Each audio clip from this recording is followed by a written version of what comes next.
What's doing, everybody? Today is Tuesday, October 28th. SNAP benefits, better known as food stamps, set to expire on November 1st. That's this Saturday. Mamdani caught in a family tree lie. Gavin Newsom also caught lying.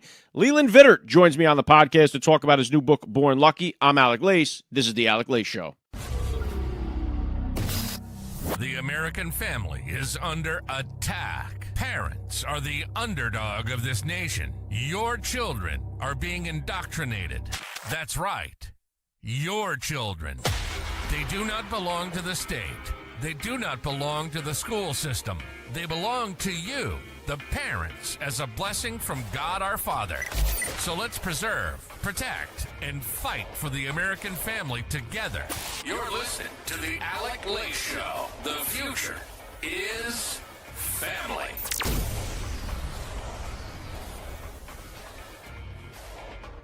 All right, what's doing, everybody? Welcome to the AlecLace Show. Happy and honored, as always, to be here with you guys. Thank you for tuning in. If you're watching the broadcast as it streams live on Rumble, please get down there, hit the share button. Let's get as many people into this live broadcast as possible.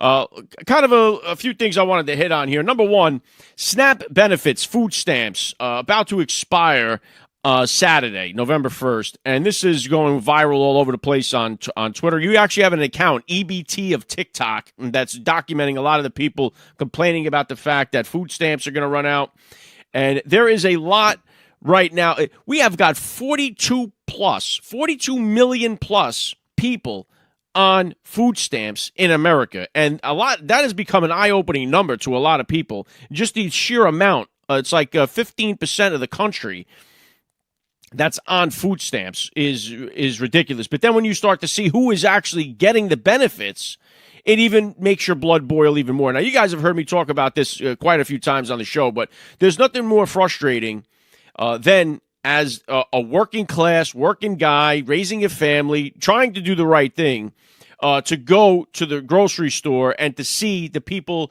using the food stamps. And you have this kind of impression in your mind where it's like, okay, you think of somebody on food stamps, you think of somebody on welfare and SNAP benefits or EBT or WIC. There's so many different names for all this stuff. But the impression in your mind is someone who's, in poverty, right? They're poverty. They're wearing hand-me-down clothes from the thrift store. They look a little beat up. They're worn out. You think they're down on their luck, and that's the kind of the image you have. They're probably very frail. They don't eat much. You're thinking like, geez, we got to help them. You think of poor people. This is what you think of, right? But that's never what you see. I mean, not what I see anyway. You go to the grocery store, and it's somebody who's has a decent amount of weight on the bones. It's someone who's wearing a designer clothes, right? Designer shirt, designer pants. They got new kicks, brand new shoes, some jewelry going on, an expensive hairdo, and they got the nails done, and they got a shopping cart full of stuff. And here, out comes the EBT. Out comes the food stamp.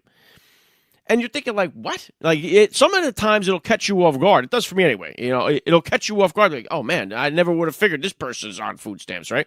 Now, part of that is the stereotype. Yes, I would, that's the stereotype. You think that people that are on food stamps are people that is, really, getting by just by the skin of their teeth. So when you see that, it's frustrating. You're thinking, like, is this person really in need of the benefits, or are they milking the system? And the problem is, as we know, which has been going on for years, there are millions of people that are milking that system. It's so bad and out of control. We know that people sell their food stamps where they'll go to the bodegas and they have a little deal where if they have $1,000 in food stamps, they'll exchange it for $500 in cash. I mean, these are the types of things that have been going on for years. They're very well known. It's not really a secret, especially if you are in the neighborhoods. You kind of get to know the bodega owners and the people in the neighborhood. You know that this is a thing that goes on. But it's just, if we took out the fraud that is involved in the food stamp program, I think what you'd be left with is what it was meant for, is to help out those people who are going through the rough patch, right? Just lost a job or had to get a surgery or something. It's an idea to get you through a rough patch. It's not something to become dependent on completely and totally. And so when you look at the people that are now actually using the food stamps, this thing has gone viral too, just the chart. that's been on X. Food stamps by ethnicity. Percentage of households receiving SNAP benefits. Number 1, Afghanistan. Afghanistan people, 45.6% of them are on food stamps.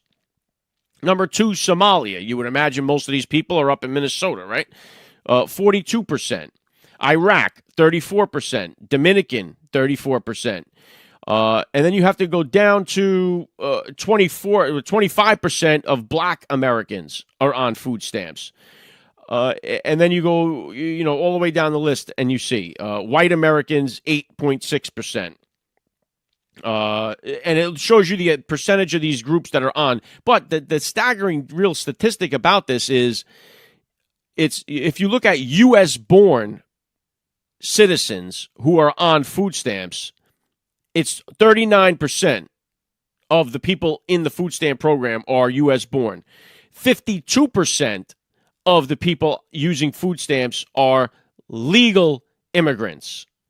And 59% are illegal immigrants.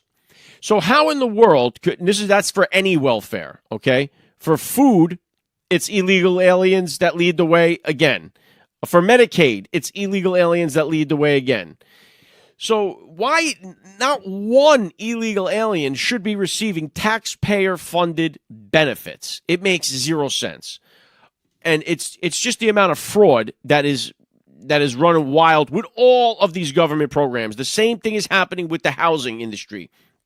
And you have got a number of these people that are on it that are still using. So approximately 5 million SNAP recipients live in assisted housing. Okay? So there's a bit of an overlap there, too, with people that are on food stamps plus using the housing. And it's the Section 8, right? And these things lead to all these scams and all the prices that go up. And you have to look at, I remember Dinesh D'Souza once making that correlation that when you have the government paying for the food, the store is getting guaranteed money no matter what the price is of the product. So when you have a store where it's like, especially you'll know when you go to the bodegas, they charge an outrageous amount of money for the products. If you have a majority of the people that are coming in using food stamps, you jack the prices up because the person coming in doesn't care. He's not paying for it anyway. And so who's getting screwed out of that is the third person who's not involved in any of it is the taxpayer is getting the one getting screwed because the bodega guy's making a profit. The guy who's getting the stuff doesn't care because it's free stuff to him. So the guy getting the squeeze is the taxpayer. The sucker who gets up and goes to work and tries to do things the right way.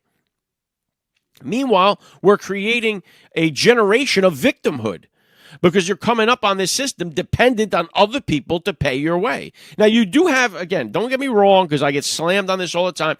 There are people that need to use the system. The system works for people in need. I'm not saying that it's a system they should abolish altogether, but I'm saying you have to do something to cut the fraud off of it, and you have to do something to give an incentive for people to get off the system. There is no incentive to get off the system. And this one, I think, pointed this out beautifully here with this. Today's lesson in irony. The food stamp program is administered by the U.S. Department of Agriculture. They proudly report that they distribute free meals and food stamps to over 46 million people on an annual basis. Meanwhile, the National Park Service, run by the U.S. Department of the Interior, asks us, please do not feed the animals. Their stated reason for this policy being that the animals will grow dependent on the handouts and they will never learn to take care of themselves. Right? So this is showing, this is the exact thing that is happening with the people coming up. They become dependent on the system. They become dependent on the welfare, dependent on the food stamps, dependent on the housing. And then it's like, the problem is too, is you put these people in a pickle because if they do get a job, they risk losing all the benefits. And that should never be a thing. That should never be an incentive. This incentive should always be get off of the assistance. That should always be the goal. But that's not the goal for many people. You have people that are just outright abusing the system. We know that. And I don't know how you stop that from happening. But also, too, you have, which I think was fascinating, is that yesterday they put up the, I forget who posted it first, but you could do this yourself. If you go to Google and you put in the search and you put the language in there, you put this in the search bar, is they cutting? right? So it's the street verbiage there. Is they cutting? And the first thing that comes up is they cutting food stamps? Is they cutting SNAP? Is they cutting Section 8? And it just shows the amount of searches that are happening because this is coming up on November 1st. The question should be, is they cutting education? Yes, education has been destroyed, and you could see it just in the search with the English that's being used and as being accepted as a form of English. But is they cutting food stamps? And you wonder why Trump is trying to get rid of the Department of Education, especially what has it done to improve people's lives? The Department of Education has been a complete failure. It hasn't produced results since its inception, and you could see that in the way that people are speaking and just the way people are searching for things online. So I thought it was it's sad. It's sad to see that is the way that the search results end up working out. But it's also very true. And it's very sad. So I just wanted to kind of hit on that right out of the gate. You got 42, 46, however many millions of people, 1 in 8 Americans, or 1 in 8 people, because it's not Americans, but it's 1 in 8 people in this country are on some form of welfare. And I think that is a shame on our country. We got to figure out a way to reduce that number drastically, because, again, it's the taxpayer that gets caught and the taxpayer that has to pay.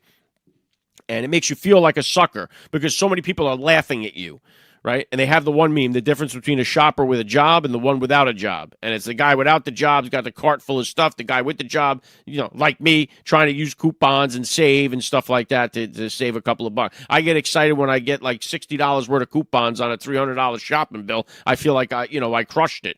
And a guy in front of me got a whole cart full and he ain't paying nothing, So it's like you're paying for yours and you're paying for his, and it drives you crazy because they're laughing at you like you're the biggest sucker on the planet. And that's the aggravating thing about it for the working people that are out here trying to do the right thing. And you got so many people taking advantage of it. Enough. I know I harped on it enough. But anyway, the food stamp program. And again, just to put a button on it, this is what the Democrats want. This is exactly what they want. They want this show of the food stamp program ending. Oh, my God, all these people are in poverty. They can't eat. The bread lines. Look at what Trump has done. This is the reason why they will not end the government shutdown that's been going on now for however many days. They want this to be there because it gives them the opportunity to point and say, look at all these people going hungry because of Trump's presidency. When in reality, it's because the Democrats are refusing to open the government. They are flat out refusing. They're putting in their want is some kind of free Medicaid for all. We want health care for all. And if you don't give us health care for all, then we're not opening the government. Well, we're not giving you health care for all. Well, then we're not opening the government. So they put up this impossible scenario to say, oh, well, the Republicans have Trump has the White House, Trump has the Senate, Trump has the Congress. He can open the government whenever he wants to. Not true. He needs the 60 votes in the Senate. They're not giving him that because they want this show out there to say, oh, look at all these people starving. Everyone's off SNAP benefits. The military's not getting paid. Look at what Trump's doing. This is exactly what they're doing. It's on purpose. They don't give a shit who gets hurt in the crossfire, whose lives they really destroy. They could care less about any of it. All that matters is Trump looks bad. That's all they care about. They'll sacrifice every single American citizen if it means making Trump look bad, and that is what they are doing. So let's turn on here to the rest of the frauds from this. Now, New York City is about to go completely under because they're going to vote in this Mamdani guy, this flat-out communist, to be the mayor of New York City. Now, he was called out for his lies here, and just this... the nerve of this guy, too, to play this 9/11 angle as if he was the big victim. Him and his family were the big victims of 9/11 and what they had to go through. So he invokes 9/11 every chance he gets to talk about his own personal triumph he had to overcome from 9/11. He rose from the ashes of 9/11 and his family to overcome. But listen to how he says. He tells you who's the real not the mom and dad that were jumping out of an 80-story building, right? Not the firefighter crushed into fine powder. Listen to Mamdani tell you who the real victims were of 9/11. I want to use this moment to speak to the Muslims of New York City.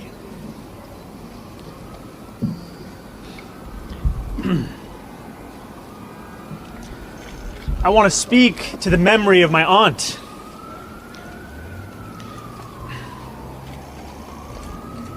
Who stopped taking the subway after September 11th because she did not feel safe in her hijab. It was his aunt, see? You don't understand. What his aunt had to go through. She couldn't wear her hijab in the subway, right? He's crying over this, right? You see the performance, the tears, the crying, and all this. Oh, my God. Well, the super sleuths online right away were quick to track down the aunt that he's talking about, and it turns out she was in Tanzania when 9/11 happened. In fact, she was in Tanzania well into 2003, 2004. She was nowhere in the United States, and she doesn't wear a hijab. So what the hell is Mamdani talking about? So he was lying to the people about the tears. He's got the tears. So he's called on it. And wait till you find out whose fault it is for him lying. Listen to him explain away the fact that, well, he wasn't really his aunt. Listen. Is that a blood relative? Mm-hmm. Yes, I was speaking about my aunt. I was speaking about Zerafui, my father's cousin, who sadly passed away a few years ago. And for the takeaway from my more than 10-minute address about Islamophobia in this race and in this city to be the question of my aunt tells you everything about Andrew Cuomo and his inability to reckon with a crisis of his own. Okay, two things. First of all, it wasn't his aunt. It was his father's cousin, which makes it his cousin once removed, right? Something like that. The family tree portion here is a little difficult to figure out. One thing we do know is it's not his aunt that he's talking about. So he comes up with this other character now, a little bit harder to track down, right? My father's cousin now that he tells you. So it's not his cousin, his father's cousin.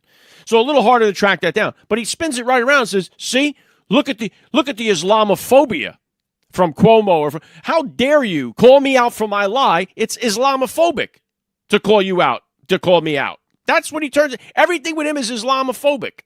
That's his entire campaign. Muslims are persecuted because of 9/11. Not the victims of 9/11. Not the 3,000 people burned and crushed and the millions of lives that have been ruined because of the aftermath of 9/11. It's him that's the victim. His family that's the victim. This guy's a fraud, a complete fraud, and he's going to destroy New York City, what's left of it. And that's what's coming for New York. You got this total fraud that's up there. Oh, my aunt couldn't wear her hijab in the subway. Oh, well, actually, my aunt was in Tanzania. My father's cousin is the one that couldn't wear a hijab. And that's the real victim of 9/11. And if you don't think so, you're Islamophobic. Where did they find these people? Now, it's not really, I mean, the problem, and the big problem is here, too, is they have no candidate. There's no candidate to beat them. I love Curtis Sliwa. He's a quintessential New Yorker. He's funny. He's a wise guy. I can listen to him talk. I remember seeing the red berets down there in the subway years ago, and everything he's done to keep the city safe. He definitely, I think, loves New York City, but he's a terrible candidate. That's the truth. He's not a good candidate for mayor of New York. That's the problem there. Number two is you have Andrew Cuomo running. Andrew Cuomo is an absolute disaster of a candidate. He's still known and pinned to all of the senior citizens who died during COVID. They accuse him of killing them. It's just it's a bad look. Number two, you have all of the women that have come out against Cuomo, and it's just another bad look. It's just he is a bad politician. He sucked as governor. He's a terrible candidate. And then you had the Mayor Eric Adams, who for all accounts has been a failure as a mayor. He's got so many skeletons in the closet. He's got all these problems. He's got so many headaches that he couldn't even run for re-election.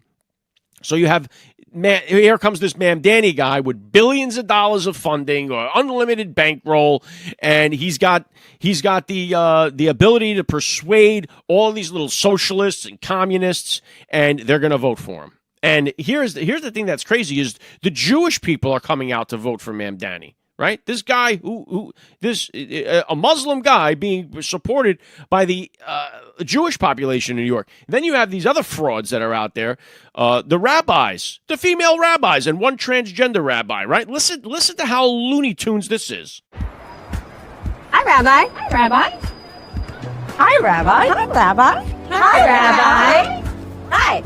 We're among the thousands of Jewish New Yorkers who've been out door knocking and phone banking to elect Zohran Mamdani. we're also rabbis. We know Zoran will fight to make our city affordable and safe for our families. And for our neighbors of all faiths and backgrounds. As New Yorkers, we're also just people who live here, who don't want to get priced out of this incredible city that we call home. We know fellow Jews want to be able to afford housing, transportation, and childcare for their families too. As Jews, as rabbis, as New Yorkers, we believe that all people deserve to thrive. Zoran agrees. But let's get real. This isn't only about belief. It's about action. So let's build a flourishing city. Together, let's elect Zoran. Zoran! So you got Jews from Mamdani out there too. Again, New York City about to sink to the bottom. I mean, it's going to have to bottom out and then start fresh. But that's all eyes are. I mean, all the odds are in Mamdani's favor, and somehow New York is going to allow this to happen. Let's get to the other fraud now. You got again. I'm going to have Leland Vittert here in just a minute, and we'll go over his new book, Born Lucky. We'll talk about autism and so much more. A lot going on with that. But here we go now with Gavin Newsom. I wanted to talk about because there's another guy. He started to talk about how he has come from no money. He's a guy that talks about how his mother had to grind it out. She had to hustle. She couldn't afford rent. He was living on just Wonder Bread and mac and cheese. Well, it turns out that's not true, right? And you see the picture of him wearing this fancy scarf. He was most stylish in high school, best dressed. He comes from a ton of money, the guy. And it's not like it's very hard to find that out about his background, but he tries to do it just like the rest of them that try to say, oh, I'm just like you. I come from humble beginnings, and I had a struggle through life, and they want to connect with you on that way. I'm a lower middle class guy. I'm a upper lower class guy. I just came up through the streets like. And the kid came from complete what they would call privilege, right? His father, well-connected. This is how it gave him his start to open his first business. The kid didn't grow up wanting for anything, but he's trying to sound like he can relate to you. I'm just like you are. And then even when confronted with the facts, they turn it around. There's always the victim. Because now you're pulling that out. Somehow they twist it into themselves being the victim of this. But Gavin Newsom was another one. He's the guy that's came up struggling, and it's not true. We see that when we see with AOC, another one. I'm from the hood, and it turns out she's not. Same thing with Jasmine Crockett. Oh, I'm from the hood. I'm from the ghetto. It turns out she's not. These people are all frauds. Now here's another. Let me get to two other ones, and then. We're going to turn it over to Leland Vittert. But here's two other ones. Listen to Bernie Sanders. He's one of the biggest frauds of them all, right? This is a guy that's been in this game for 30-something years, telling you to fight the oligarchy. Here's Bernie Sanders justifying the fact that he owns tree homes, right? Because everyone's called him out on this. Say, dude, you're trying to fight the rich, but you're a multimillionaire, and all you've ever done is be in politics. How does this make any sense here, Bernie?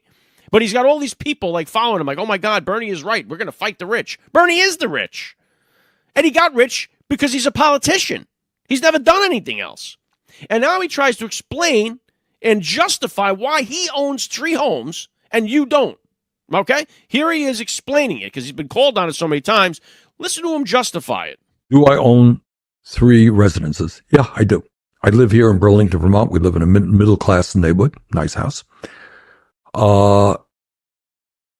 Guess what? I'm a United States Senator, and I own a home in Washington, D.C., as do most senators. You live there year after year. When I first when I was in Congress for 16 years, I rented all the time. But I got elected. Okay, got a 6-year term. You know what? Let's buy a house. So we bought a house. And guess what? Like many thousands of people in the state of Vermont, I have a summer camp. It's a nice one on Lake Champlain. That's it. Yeah, he talks about no big deal. Yeah, 3 homes, just like everybody else has, right? So his first home, his Vermont residence that he bought, is a 4-bedroom colonial that he bought in 2009 for $405,000 back in 2009. Okay, he bought it for almost $500,000. That's his first home. That second home that he says, and of course the way he talks about it, it's a middle class neighborhood. It's a $400,000 home in 2009, right? It's more than 10 years ago. So I don't even know what that home is probably worth today. It's probably worth $1 million. But he's saying, yeah, middle class neighborhood, just like everybody else. $400,000 home in '09. That's his, it's probably worth $1 million today.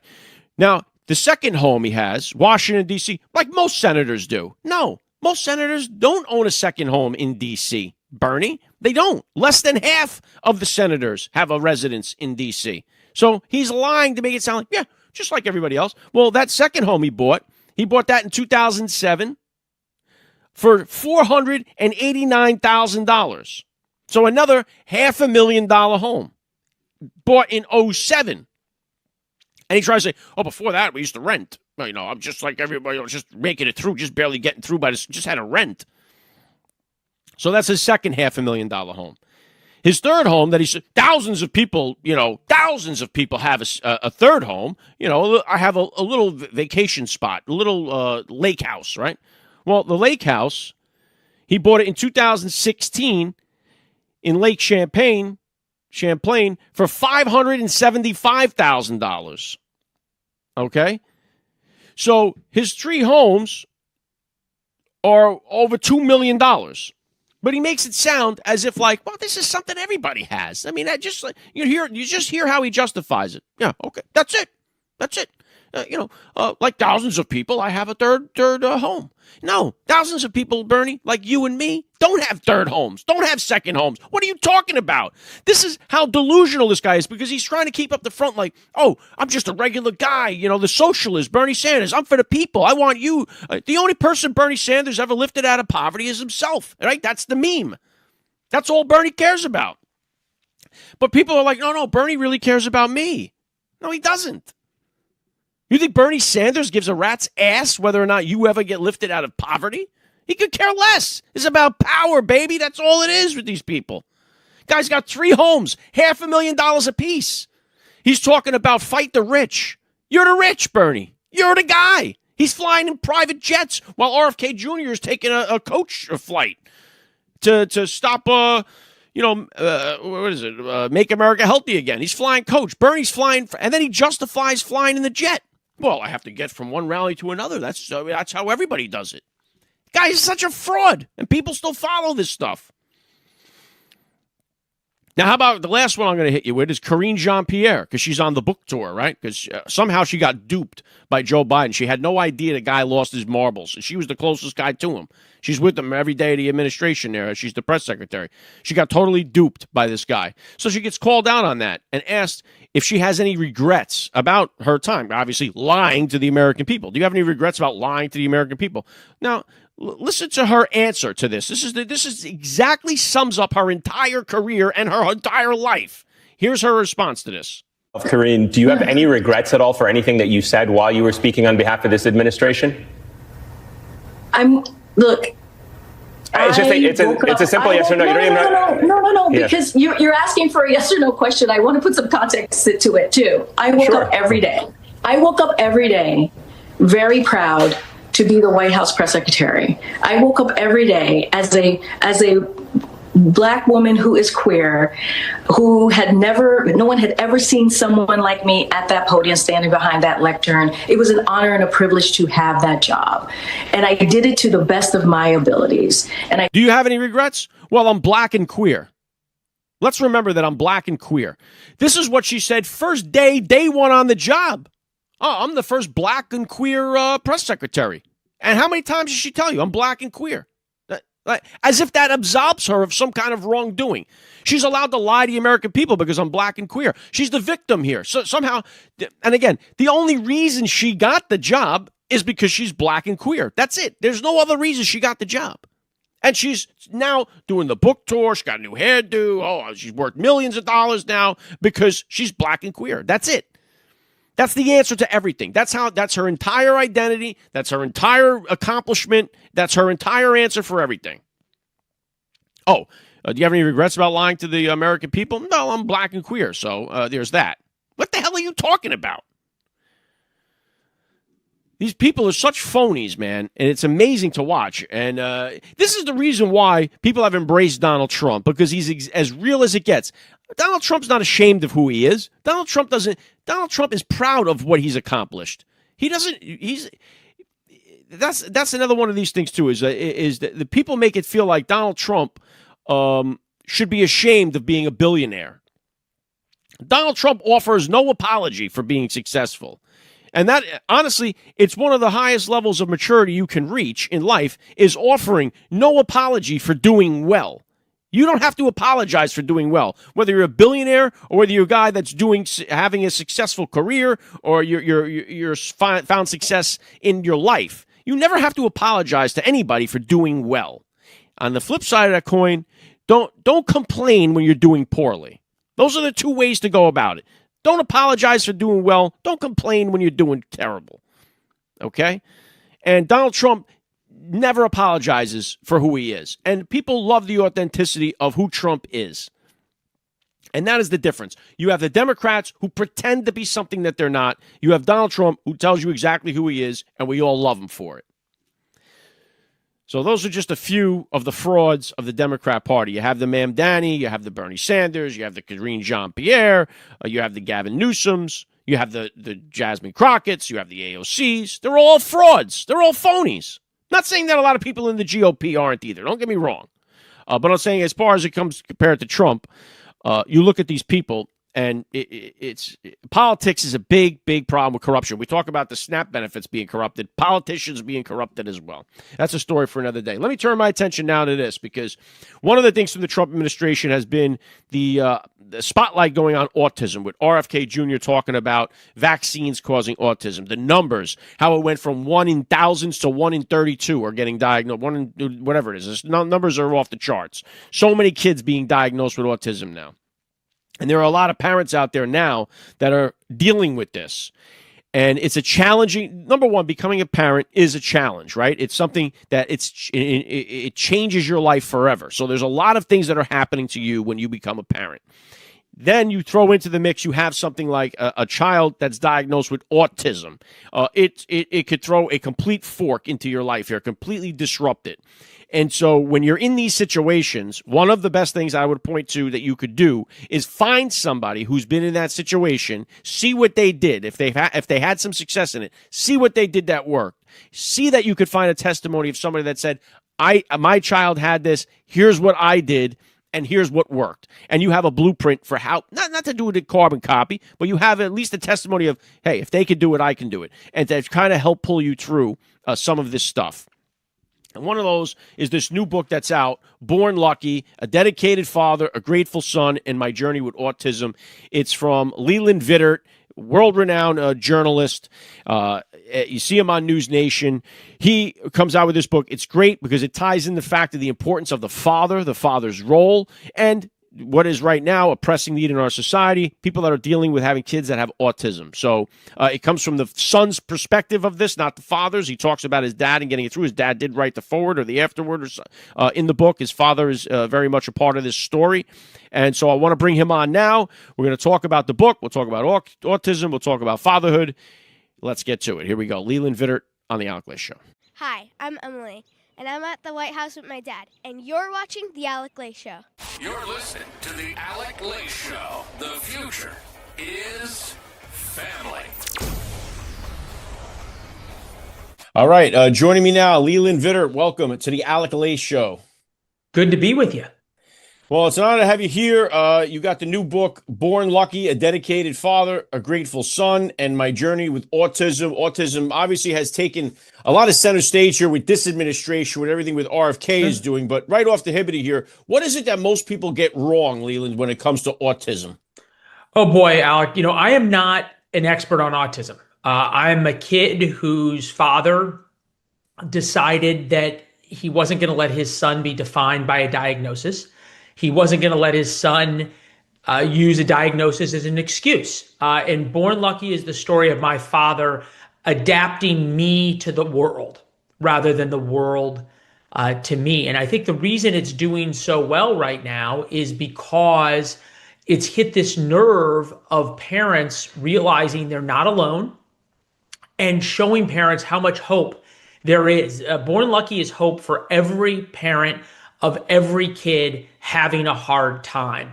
And, you think about when I was about 5 or 6 years old and my parents were told they needed to have me evaluated, right? And they were scared like any family would be. They took me to one of those medical office buildings. They sat in the waiting room with the linoleum floors and the uncomfortable furniture and bad coffee and old magazines. And the woman brought me back and said, "Oh boy, we got a lot of problems here." She said, behavioral issues, forget play dates or birthday parties or anything like that. I never got invited to that stuff. But, if somebody touches him in line, he's going to turn around and slug him. And he does turn around and slug him. Sensory issues, if I had socks on or a jacket I didn't like or a shirt I didn't like, I would totally melt down.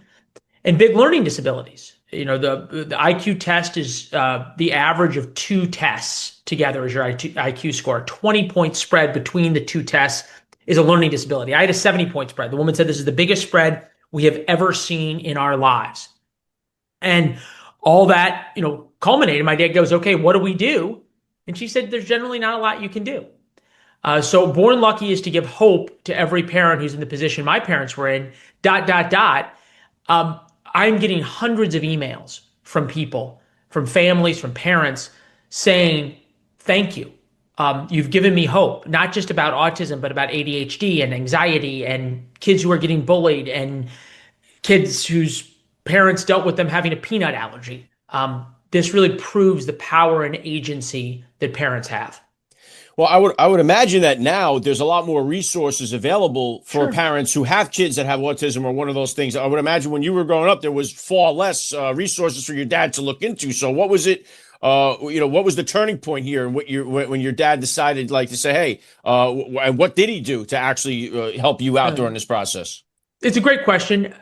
My dad realized, in his words, that he was the only chance I would have. He was going to be my only friend, which he was till I was about 20 or 22 years old.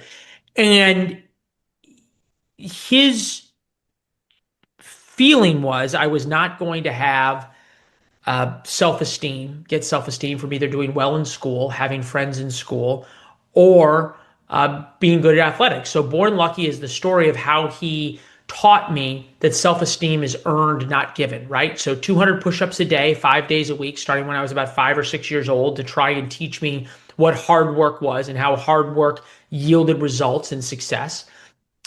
He sort of started teaching me the social and emotional fabric that comes so naturally to folks like you. He would take me to a lunch with his friends because I didn't have any friends of my own. And if I interrupted or talked too much, he would tap his watch. And that was my signal to stop talking, at the table, wherever we were eating. And then we would post game, right? So we would say, "Okay, so, when Alec was talking about his show, you interrupted and wanted to talk about the presidential election. Why did you think that's what he wanted to talk about?" "I don't know, Dad. That's what was interesting to me." "Okay, well, what could you have talked to him about that would have been interesting to him?" And then tried to post game that and then role play those interactions to teach me how that worked. That's fascinating. How about as far as discipline goes, Leland? How did your father discipline you? I would imagine I would think you would apply a different discipline style, to your situation than normally you would a child your age. So what kind of discipline style did your father have when you were growing up? It's a great question. He taught me there's two things you can control: your character and your work ethic. So long as those two things were in keeping with how one should be, he always said how proud he was of me. It didn't really matter what I was doing, if I got C's or if I got A's, because he realized how hard certain things were for me. The afterword I think he wrote is by far the most important part of the book. In which he lays out about how, you can never show disappointment as a parent. I never really, I think, behaved badly that much because I was so much focused on not disappointing him and knowing that he was the only hope I had. But the one time I lied, and in Born Lucky, we talk about it. The one time I lied, I had to sit there and write, "I will never lie" 1,000 times. And then I had to go call, at the time, my flight instructor, because that was a big thing in my life at the time, and tell him I had lied and I couldn't fly anymore because I had violated that covenant with my dad. So there were certainly consequences, but I think it was much more like a player coach than any kind of strict disciplinarian. What is, one of the things I've focused on so much is the fatherless crisis that we do have. So many kids that don't have a dad in their life growing up. And I think that's the number one social issue we have in our country. But did you realize, did you realize the fact that you were this truly, I mean, I'm sure you covered this in Born Lucky, but how truly lucky you were or blessed that you were to have your father in your life taking you through this? Did you realize it at the time going through it? Or is it more looking back now, you more realize, man, I was very blessed to have my father in my life? Boy, Alec, I've done 150 interviews about Born Lucky, and you're the first person to ask that question. It is a great, great question. I think at the time I realized that he was all I had, and I knew how important that was.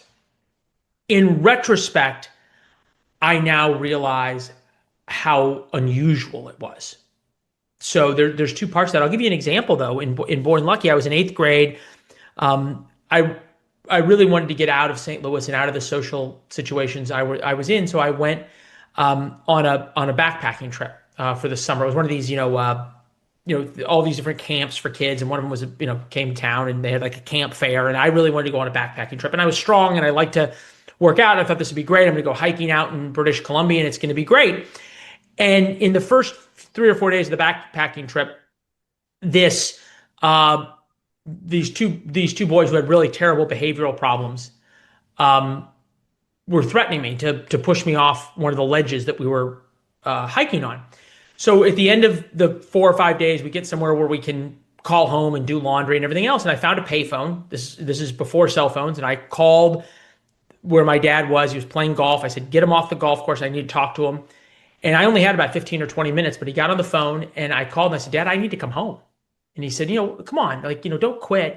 We don't quit in our family. You need to tough this out. And I said, this isn't about being tough. This is about being scared. And I remember I said to him on the phone, I said, Dad, you are my best friend and you are my only friend. And I need you to trust me on this. And he said, all right, you're out. And, the camp said there's no refunds, and they were not happy that I was leaving. And I flew home that night. And my dad said, if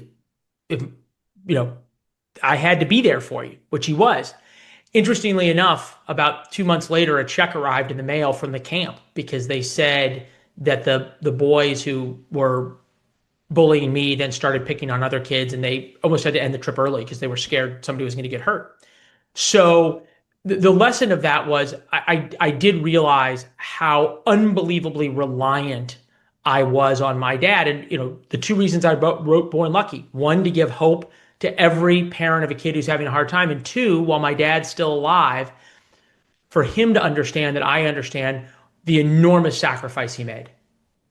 Yeah, well, I love that, Leland. And I think, again, Born Lucky, a dedicated father, a grateful son, and my journey with autism. I got the link down there in the description below. I don't think we could underscore the fact how important it is when you realize that your parents, especially your father as a young boy, is on your side. Like, I mean, that just from being a kid, but also as a father. You see it, I have 3 sons myself and a daughter, but with my 3 sons, it's so important that they know that dad has got their back. I mean, right. And it means so much to just that they're, and personally, it's difficult sometimes too, because each one of them needs that individual time with their dad, isolated, because it's important not just as the group, but to know one-on-one that dad has got their back, that dad loves them, and it does so much, just not the ego, but just so much for the, just to boost your personality as a young man. And when you miss that, and we're seeing it in our society, when you're missing that, this is why we're filling up the prison systems with fatherless men, is because when you don't have that, and you don't have that father to kind of look up to and that father to admire and want to please, you now start to turn to these other male characters and you want to start to please them, and they lead you in the wrong direction. Look, I think it's a great point. My dad still is my best friend. For a long time, he was my only friend. And you're right about how lucky I am. And I think you're also right about how people refuse to talk about that. I could be wrong about this, but I don't think so. That the single biggest determining factor about whether a young man ends up in jail is whether or not his parents were married and had a strong father figure growing up. And it makes sense, right? That, the dads are there to set standards. They're there to comfort. They're there to love. They're there to protect.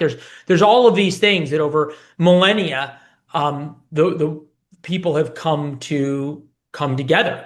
and done this. So I really believe how important that is, Alec. And I think what the message of Born Lucky is, and why so many fathers, mostly fathers, some mothers are writing into me, is because it's showing them how much power they have. And I think, to your point, not many people talk about that with fathers. Oh, you need to put your kid in therapy. Oh, you need to do this. Oh, you need to do that. Nobody says to the dad, this is what you can do. And that's what Born Lucky does, is it shows fathers what they can do. And I think that's what we need now more than ever. That's why I think it's a timely book. It's so important that dads realize that their role in life is so vitally important. And I think that goes missed so many times. What does your dad think? I mean, obviously, you've gone on to have a successful career in journalism. What does your father think of your career that you have now, and what's your relationship like with him today? Well, okay, so it's 11 a.m. that we're recording this. I've talked to him twice. And I talk to him every night to say goodnight. Been a little busy these days, so we probably don't talk as much on the phone as we used to, 3 or 4 times a day. And then always at night. He was very reluctant, to write this and to do this. And I'll tell you a story about how the book came to be. Is we started working on it, I would ask him a question. He would say, well, do we really want to tell that story? Right? Like, do we really want to tell the story about the time in 8th grade, the art teacher didn't think you were Picasso, and said in front of the entire class, if my dog was as ugly as you, I'd shave its ass and make it walk backwards. Do we really want to tell the story about the principal who, at the start of 7th grade, after you'd been to 3 different schools, you're starting this 4th school, calls my mother and father in and says to them after 2 weeks, everybody at this school thinks Lucky is really weird. And frankly, I do too. Do we want to tell that story? And we go back and forth. And I said, look, Dad, this ain't going to work. I'm going to interview you. You are going to give me as much as you can. I'm going to write the manuscript. And if you don't like it at the end, I won't turn it in. He said, all right. At the end, I gave it to him and thinking, my God, if he says no, what am I going to do? Because I have a book contract with HarperCollins. And he reads it. He goes, boy, I don't know. I said, all right, Dad, how about this? If in that therapist conference room, when she said there's nothing you can do and we don't know what's going on inside his head, instead she had handed you Born Lucky, what would you have thought? And he said, I would have read it every week because it would have shown me what I could do and the power and the hope that I could help you be more. So that's the answer. And he loves all the emails that I've gotten. I forward each one to him about, a father saying, boy, this just tells me that there's hope and there's so much I can do. So he's really like that. And I think, Leland, overall, that is one of the greatest things that we have to offer in this world is our testimony of overcoming certain situations where you could say to somebody else, if I can do it, you can do it. And this book does that for so many, because now we know the numbers are insane about the amount of kids that are being born with. So it's not like there's a very few parents that are coming into this today. I mean, you're talking about millions of people that are coming to grips with the fact that their children have this. And this could now be a guidebook for them to say, hey, this guy was able to do it. How could I do it? Yeah, I think it's important to note, right? This is my story. This isn't a prescription. This isn't a cure. This isn't a fix. This isn't, oh my God, how to turn your autistic kid into a news anchor. This is the power that every parent has to help their kid be more. This is the power that every parent has and the agency every parent has to say, I'm not going to let my kid be defined by the diagnosis. And, I had a father of a profoundly autistic son come up to me. The kid is in a group home. It's like 18 or 19. Maybe 20 now. And he loved splashing around in the pool on group outings. So his dad said, I'm going to get my kid swimming, which obviously teaching kids, autistic kids, especially nonverbal ones, to swim is very hard. And they said, he's 18, you're not going to teach him to swim. He says, oh yeah, I am. And his kid now swims 1.5 miles every day. He's excited when he gets up. He puts on his swimming suit. He's ready to go. His physical fitness is so much better. His mental health is so much better. He's so much happier. And this is all because of a father who said, my kid can be more. And that is the story of Born Lucky. Yeah, incredible. Again, Born Lucky, a dedicated father, a grateful son, and my journey with autism. I got the link down there in the description below. What would you say, Leland, is your advice right now that you would offer to a mom, a dad that just got the diagnosis that their son or daughter has autism? What would be your first piece or best piece of advice for them? I have no advice. I'm not a parent. I'm not a father. I'm not a doctor. I'm not a therapist. I have the chemistry grades to prove that I'm not a scientist. But what I would say is I think the best part of the book, Alec, is my dad's afterword. It's about 4 pages, 500 words or so that he wrote that I think are by far the most profound part of the book. And it really shows you what his mindset was every day doing this. I didn't realize it until we wrote the book. He didn't tell me, actually, my mother did, as I was interviewing her, that so many nights after he would leave my bedroom of hours of sort of letting me decompress from the emotional hell and torture, physical bullying that I had gone through every day, he would, leave me and I'd either be asleep or crying myself to sleep or doing homework, whatever it was. And he would come down to the living room in the dark by himself. My mom was in bed and he'd sit in the living room and cry. So I think there's not enough parents who know that they're not alone. And I think that afterward speaks to his mindset for, 15 or 18 years where he really didn't know how it was going to end up. Wow. Yeah, incredible, Leland. Was it difficult for you to kind of go through this whole process and relive sort of as you write in the pages the horrible bullying and the lifestyle growing up? Was that challenging for you? Yeah. Yeah. I never went to therapy or anything. That was a big part of not telling anybody and just fighting through this. Going to therapy on national television is not exactly fun. Not top on anybody's list of things to do and relive these really awful times. Born Lucky is the worst, most awful times of my life. But if it can help people, it's worth it. The emails coming and the Amazon reviews and the text messages, and people found my phone number and my email and just wrote in to just say thank you of how much this means, and that they're not alone, and that there is hope, and that I had a mother come up to me whose daughter is, beautiful and charming and doing well in school, but getting bullied as a middle schooler. And the mom's like, I kept telling her, I kept coddling her, and I kept, trying to make it okay and make it so she didn't have to do things and on to protect her from the bullies. And she said, I read your book and I said to my daughter, this is the mother talking, you're going out there. We're going to get through this together. I'm not going to take the adversity away. I'm going to hold your hand through the adversity. So that's made it worth it. Well, and last thing, I know I'm going to get you out of here. The last thing, I'm curious, just because when you were a kid, did you have a full understanding that, hey, I have autism, No. I have this? No. When No. did that come into play? When did you realize that you had this? I don't And think was that good or bad? Did that kind of give you like a crush to say, I could blame it on that now? Or did that, how did that change the game? It's a very fair question. My parents really didn't tell me until I was in my 20s, sort of, once I was out and working and everything else. I never talked about it, at work or with a boss or anything like that until now. But they never wanted me to use it as a crutch, right? And I compare in the book, in Born Lucky, having autism to being an alcoholic. It's something you have to work at every day. You have to get up every morning and say, the discipline of not being defined by this, and the discipline of adapting and overcoming is something you have to think about every day. So, give your viewers, your listeners, something that isn't in the book, but I think when you read Born Lucky, you'll understand why this is so important.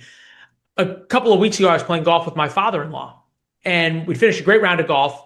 We were a twosome. We got paired up with another twosome, and at the end of the round, I'm in the sort of cart parking area trying to pack my golf bag into my travel bag, and I was late and trying to catch a flight. And one of the guys we played with came over and is now standing over me as I'm packing my golf bag. And one of the classic characteristics of autism is becoming really task focused. You become just totally task oriented. And the guy just started trying to talk to me like, hey, Leland. And he's looking down at me, and I just totally ignore him. I mean, it's the rudest thing I've ever done, I think, in recent memory. And even at the time, I knew what I was doing was wrong. It was like back when I was an 8-year-old and I couldn't stop doing what I was doing to look someone in the eye or talk to them or whatever it was. It was right back to being 8. And he eventually just left because I was being so rude. Totally understandable. And I found his phone number and I sent him a text message and I said, I just want to apologize to you, sir, about how rude I was. I know better. I am better. I'm very sorry. I was wrong. And I hope you accept my apology. And love to play golf with you sometime again. I didn't follow up with, oh, by the way, I have autism, or, oh, that's my autism, or, oh, like, it's not an excuse. And the second you start using it as an excuse, the second you start becoming a victim, I got a lot of flack for saying this, but I'll say it again. Victimhood is like fentanyl. It is addictive and it is destructive. So so that was always a big part of this is from my dad, you are not a victim. I love the advice. I'm actually a recovering alcoholic myself, so I like the way that you transition that, because that was a part of the problem too for me, was that I always used that as an excuse. I had a blame list. It was everybody was on it but me, and there is a big difference into not seeing yourself as an alcoholic, not seeing yourself that way. I think it's a great comparison. Anyway, we got it. Born lucky, a dedicated father, a grateful son, and my journey with autism. Leland Vittert, I got the link down in the description below. Thank you so much for taking the time and joining me today on the AlecLace Show. Thank you, sir. All right, grateful to Leland Vittert for joining me on the podcast here. What you guys think about the interview? Go grab the book, Born Lucky. Got the link in the description down below. We need more great dads out there. If you know a father that maybe has a kid that's just been diagnosed with autism, it makes a great gift. Get in it. And also, too, just like you said, not necessarily just having autism, but it's a great fatherhood story, man. And that's what we need, is more good stories about dads in this country. Anything to uplift the role of the father, I'm all on board. So go check out the book, Born Lucky. Last thing I want to hit on before I get you guys out of here is the sickness that's going on from the left with these Charlie Kirk costumes. We're seeing more and more of them popping up online, and we're going to see a hell of a lot more of them. What a disgrace this is that we are seeing. They tell us, oh, this is a both sides thing, right? Look at the amount of people that are already doing this, and they're dressing up as Charlie Kirk for Halloween with the bloody neck and the Freedom T-shirt. It's a disgrace, and you're going to see a lot more of it on Halloween. And the other thing you're going to see a lot of is the Tyler Robinson. People are dressing up like him with the shirt that he wore, the sunglasses, the hat. I mean, this is how sick these people are. Now, we know thousands of them celebrated it when Charlie Kirk. You can't take that back now. Thousands of them, they're celebrating it. A lot of people fired over it. But now you're going to have more people, it's just the expression. It's just a Halloween costume. It's sick. These people are sick that we're dealing with on the left. And don't ever forget that that's how they feel about you if you supported Charlie Kirk. That's what that means. By showing that, they're glorifying his death, but it's also a signal to you to say, this is how we feel about you if you think that Charlie Kirk was a good person. And that's what we're doing. When they say, oh, we have to try to, work with the other side, this is the other side they're talking about. And it's disgusting. All right. So just wanted to point that out, and that's about all I got for you guys here today. I hope you enjoyed the program. I'll be back on Thursday, 1 p.m. Eastern Standard Time. Might be down at the White House on Thursday, so might be going live from there. But keep it locked into my X account at AlecLace. I'll put up any guest announcements and what's going on over there. Grateful to Leland Vittert for joining me on the podcast. All right, so that's all I got for you guys. All right, God bless you parents and you listeners out there. God bless our police, our first responders, our veterans, our military. God bless America. And I'll be back here on Thursday, 1 p.m. Eastern Standard Time, live on Rumble. You're listening to the AlecLace Show. The future is